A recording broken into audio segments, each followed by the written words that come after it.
Selamat malam teman-teman semua. Assalamualaikum warahmatullahi wabarakatuh. Sebelumnya kami akan mempresentasikan implementasi metode Gigablock dan iHop untuk mata kuliah Mantek Pro. Sebelumnya perkenalkan saya Fazil Zahiran dengan NIM 2109 0123 130087. Lalu ada rekan saya. Perkenalkan aku Raina Rasini Abdullah dengan NIM 210901231401406. Perkenalkan, nama saya Muhammad Afzal Putra Islami dengan NIM 210901231 371. Oke. Nah, di sini yang pertama itu kenapa kita mengangkat judul ini? eh yang pertama ini ada tantangan industri yang ada. Kebutuhan pasar akan kapal berukuran raksasa seperti VLCC atau Very Large Crude Carrier dan ULCS atau Ultra Large Container Ship menuntut galangan untuk bekerja lebih cepat. Tantangan utama dalam manajemen produksi adalah meminimalkan waktu di atas dock atau yang biasa disebut dock occupancy time atau waktu penggunaan dock, karena dock merupakan aset yang paling mahal dalam proses pembangunan kapal. Nah, metode konvensional seringkali terkendala oleh banyaknya sambungan blok kecil di dock yang meningkatkan resiko keterlambatan. Solusi yang diterapkan adalah menggeser porsi pekerjaan dari area dock ke area perakitan awal atau pre-erection area melalui penggunaan unit dock yang lebih besar. Nah, evolusi teknologi produksi kapal tahap keempat atau IHOP. Teknologi produksi kapal saat ini telah mencapai tahap paling maju, yaitu teknologi tahap keempat atau yang dikenal sebagai Integrated Hull Construction, Outfitting, dan Painting. Karakteristik utama dari teknologi ini adalah integrasi penuh antara pembuatan struktur badan kapal, pemasangan komponen mesin atau pipa, dan proses pengecatan dalam satu rangkaian jadwal. Proses pengecatan atau painting bukan lagi dianggap sebagai tahap penyelesaian akhir, melainkan dilakukan secara bertahap pada setiap level manufaktur blok.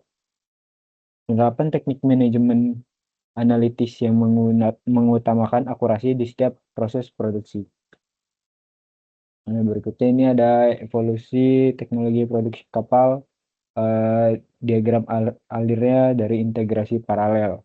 Ini bisa dari memulai proyek, lalu selanjutnya ada hull construction, bisa dibarengin dengan pengerjaan bagian lain.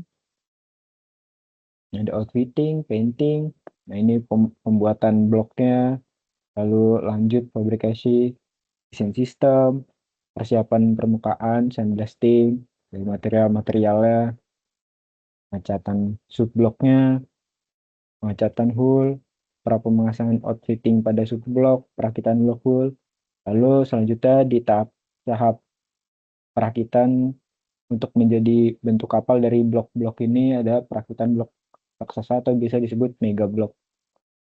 Nah, setelah perakitan blok hull, ada perakitan kapal utuh, lalu ada pengujian sistem, penyelesaian painting, lalu ada penyeluncuran kapal serta penyerahan kapal. Mungkin selanjutnya akan dijelaskan oleh rekan saya.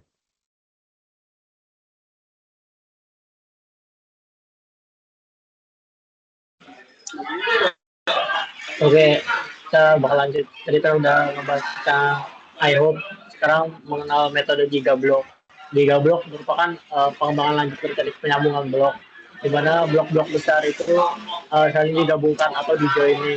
Standar umumnya memiliki berat ratusan ton. Sebuah gigablock dapat mencapai berat hingga 2.000 atau 3.000 ton dan lebih. Mengapa itu disebut juga gigablock? Karena dia tuh beratnya lebih dari blok pada umumnya. Konsep ini didasari pada penyatuan beberapa unit grand block di area pre-erection atau sebelum dipindahkan ke blok utama. Implementasi metode ini mensyaratkan ketersediaan alat angkat kapasitas tinggi seperti Goliath crane yang mampu menangani beban ribuan ton secara presisi.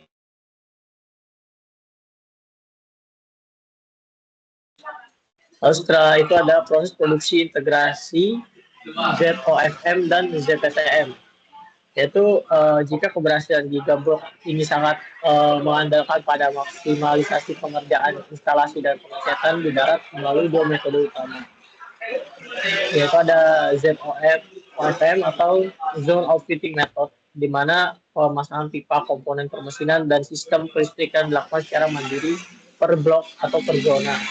Lalu ada Zone Painting Method (CPTM), yaitu setiap unit blok dicat hingga lapisan akhir atau final coat di bengkel khusus pengecatan sebelum memasuki area perakitan akhir, meminimalkan pengerjaan cat di ruang sempit saat kapal sudah terapung.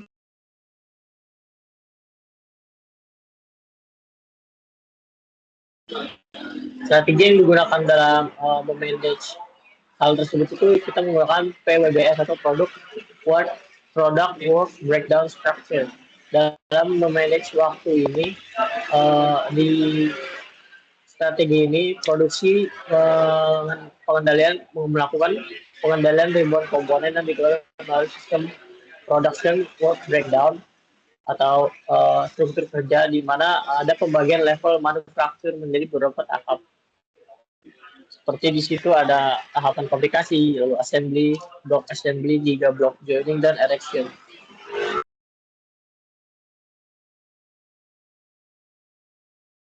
Lalu selanjutnya itu bagi studi kasus, yaitu di sini kita menggunakan Daewoo Shipbuilding dan Marine Engineering atau DSME.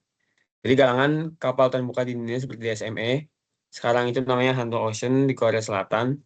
Dia menerapkan strategi pre-erection on land secara masif. Mereka mengoperasikan Goliath crane yang berkapasitas mulai 900 sampai 1.500 ton untuk menyusun gigablok di daratan. Pendekatan ini memungkinkan proses erection di dock hanya melibatkan penyambungan beberapa unit raksasa saja, dan secara drastis mempercepat siklus pembangunan dan meningkatkan kapasitas produksi galangan per tahunnya.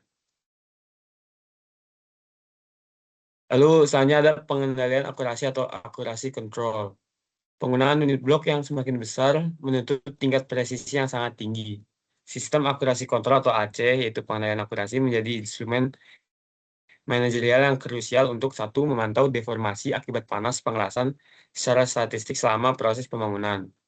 Lalu menggunakan teknologi pengukuran laser atau laser scanner untuk memastikan dimensi setiap blok sesuai dengan toleransi yang ditetapkan. Lalu prinsip no rework atau tanpa pengerjaan ulang, di mana blok-blok raksasa harus dapat tersambung secara pas saat proses joining di dock tanpa perlu pemotongan tambahan lagi untuk diulangi lagi. Jadi kesimpulannya itu, kesimpulan dan relevansi di industri, IHOP dan Gigablok merepresentasikan puncak teknologi manajemen produksi kapal modern.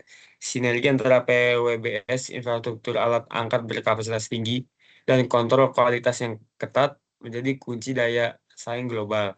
Tantangan bagi industri galangan nasional, modernisasi Goliath crane, dan penguatan manajemen logistik blok untuk mencapai efisiensi produksi kelas dunia. Sekian dari kelompok kami, kelompok 12. Kurang lebihnya mohon maaf. Selamat malam.